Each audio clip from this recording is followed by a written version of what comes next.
Our next guest has lived quite a life. She is one of the most recognizable names in TV and Hollywood with an enviable celebrity marriage. And her childhood was actually the stuff of legends. And can I throw one more thing in there? She's related to Edie Sedgwick, Andy Warhol's iconic muse. And if you can believe, she grew up basically in a museum. But what I love most about our next guest, she's always willing to talk about her past and her present, which includes her new TV show, Call Your Mother. Joining us now from on set of Call Your Mother, Kyra Sedgwick. Good to see you. Good to see you too. So nice to meet you. Oh yeah, meet from afar, but I feel like I know you. Everything I've ever read about you and the work that you've done has always been so inspiring. You know, we're talking today about people living their truth. And there was a quote from you in an article some time ago that talked about how you've always lived with great direction and confidence, that you never struggled to find, I guess, your voice in this business, in this life. How do you explain it? Oh gosh, I don't know that that's true. If I said it, I was lying. I don't think it's So true. wait a minute. So because let me, okay, full disclosure, Kira, I thought, wow, she's never struggled to find her truth.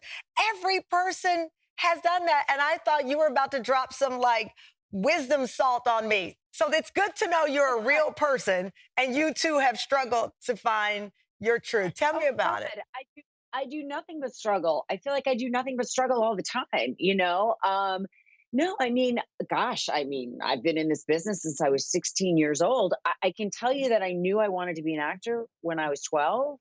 I can tell you that I never considered doing anything else, but that's also because I got, started working pretty early and I was consistently working. Oh Yeah. God, that's such a funny picture. Look at that picture. So it's like, I know, hilarious. So, I mean, I think that, but struggling to figure out like how to be right sized, struggling to figure out like, I mean, I can remember I started producing when I was 27, but it wasn't because I was like, I know I can produce. It was like, I think I can produce. I think I like this script, and then somebody made it, and then Yeah. it was, when I was thinking about directing, it was like, I hope I can direct. I mean, I love this script. I've been trying to get it made for 10 years. I think I can, but did I know I could direct until the day I got on set and thought, oh, I can actually direct, but Yeah. like all during prep and all during, there was nothing but like, oh, I don't know if I can do this. So, Right. so I think in a way, if there's a key to anything for me, it's I feel the fear, but I do it anyway. You know Right, what I right. mean? Well, the fear is going to either make you fight or flight, as they say. You know, I was looking at even with your mother's background, she changed careers 4 times, including when she was around 50 years old. And then your Yeah. daughter, Sosie, who is just a fantastic actress. You didn't want her to be an actress. Next thing you know, she's on your show, The Closer. She's on Narcos, and in one of the favorites, 13 Reasons Why. So they both have this amazing thing in common, which you have too. You might be afraid, but you leap in. That's right. Exactly. Exactly. I mean, and I think that really like if you don't let the fear stop you, I mean, you may fail, and God knows I've failed plenty, but at least you know that you did it and you didn't let that time go by or that opportunity go by. So, Yeah. that's what feels good, I think. There's a report that back in the day, you went to a party, you and Kevin went to a party at Tom Cruise's house. A lot of other people were there.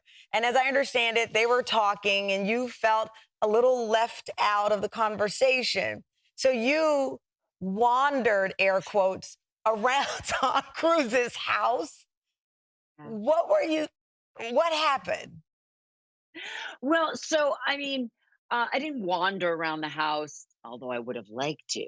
But no, I was in the house with I was in the room that everyone had retired to after the meal. We had like an amazing dinner, and then we were all gonna retire to the library and hang out there for a while, and then go to the screening room and watch The Godfather. But I was, bored and kind of looking around and, whatever. And I saw this little button underneath the mantelpiece. in the library, and I was like, "Oh, what's that button?" And I just thought, "Oh, press it, see what happens," because you don't know. I mean, maybe there'll be like a, I don't know what I was thinking when I really think about it, but I thought maybe something would happen, but then nothing happened. And I must have gotten a little concerned. So I tapped Tom on the shoulder and I said, I just pressed this button. What's it for? And he said, You press that button? And I was like, Yeah, that button. He goes, That's the panic button.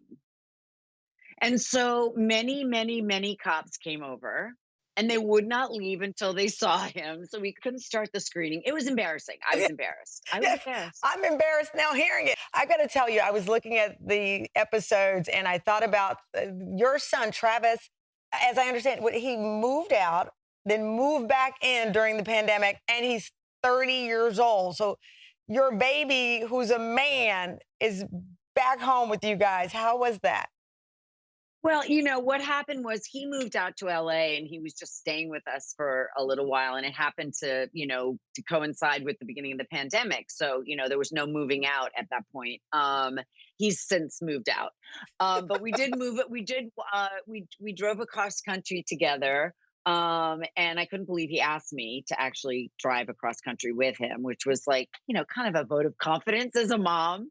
Yeah, I mean, I think the interesting thing about the show is that it comes at a time where people are really bumping up against their family. I mean, I think that whether it's you've had to move back in with your family, or it's nothing like facing mortality to make you go like, wait, who's my A Right, team? You know right. what I mean? Like, who are the people that like I really want to be in touch with, and I really want to make sure that they're okay. So I think that I don't know a person who during this quarantine, during this pandemic, hasn't like bumped up against some complications around family stuff. So I Yeah. think that that's one of the great things about the show is that it's really come like at a really great time.